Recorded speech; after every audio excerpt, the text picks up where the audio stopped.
दोस्तों, news time में आपका बहुत बहुत स्वागत है। दोस्तों, क्वाड का नाम तो आप भूले नहीं होंगे।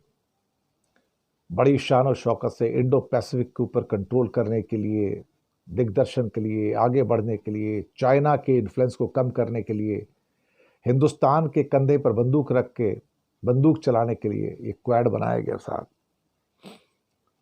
चाइना भी उससे तंग हो गया बीच में थोड़े टाइम के लिए, फिर उसे समझ आ गया तो ये तो बेवकूफ़ बनाया जा रहा है इंडिया को। बस इंडिया को ही समझ नहीं आया कि मुझे बेवकूफ़ बनाया जा रहा था क्वाड बना के। इंडिया को लगा कि मुझे जापान, ऑस्ट्रेलिया और अमेरिका ने अपने ग्रुप में बना लिया, मैं तो बहुत बड़ी हस्ती हूं भैया। लेकिन हमारा तो मजाक बनाया जाता था। हम उस ग्रुप में अनफिट थे, हम किसी काबिल ही नहीं थे। बाइडन चाहता था कि इंडिया के कंधे में बंदूक रख के चाइना पे चलाई जाए, ताकि थोड़ा बहुत अपना काम निकालो और इंडिया को बाद में फेंक दो। यही हुआ एक्चुअली। आप मेरे पुराने 50 एपिसोड उठा के देख लीजिए। मैंने हमेशा कहा कि क्वाड दुनिया का सबसे बकवास, सबसे यूजलेस और कूड़े कचरेदान जैसा ग्रुप है और इंडिया को बेवकूफ बनाया जा रहा है इन तीनों देशों के द्वारा, ऑस्ट्रेलिया के द्वारा, जापान के द्वारा और खास तौर से अमेरिका के द्वारा। पर सबको लगता था कि क्वाड बहुत इन्फ्लुएंशियल ग्रुप है और हमें ये दुनिया में आगे पता नहीं क्या क्या कर देगा। हम हिंदुस्तानी समझ नहीं पाए कि यार ये अमेरिका हमें बेवकूफ बना रहा है भाई इसके नाम से। क्योंकि क्वाड बनाने के थोड़े समय बाद एक ट्राइड बना लिया अमेरिका ने, मिलिट्री ट्राइड। मिलिट्री ट्राइड में कौन था? इन चारों में से इंडिया को निकाल दो, बाकी तीनों थे, अमेरिका, जापान, ऑस्ट्रेलिया थे। और यहाँ पे मिलिट्री एक्सचेंज था, एक दूसरे के साथ कस्में खाई गई, मिलिटरली हम आपको प्रोटेक्ट करेंगे। उससे पहले क्वाड में कस्में खाई जाती थी, हम सहयोग करेंगे। कहाँ गई कस्में, कहाँ गई वो कुर्बानियां, जीने मरने का साथ का वादा कहाँ चला गया भाई वो?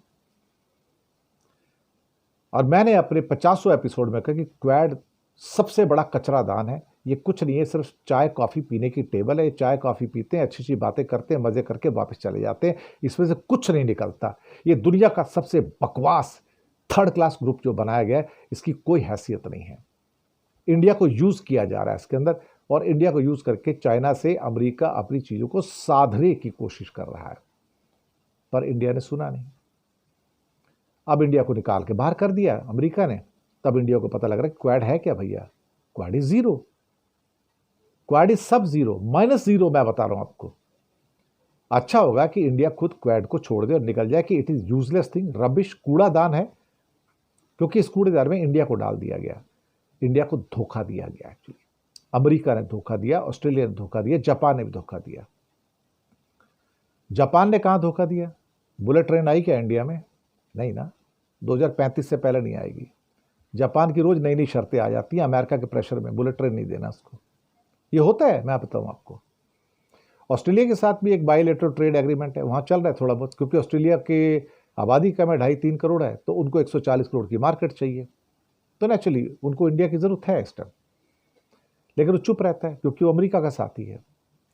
लेकिन अमेरिका ने क्वाड के नाम पे इंडिया को अच्छा खासा चूना लगाया और अच्छा खासा धोखा दिया। मैं तो अभी भी कहता हूं कि इंडिया ठोकर मारे क्वाड को और निकल जाए बाहर और बोले कि इस कचरेदान में मुझे नहीं रहना है। One of the most rubbish और बकवास ग्रुप कोई दुनिया में बना कभी, तो उसका नाम क्वाड था।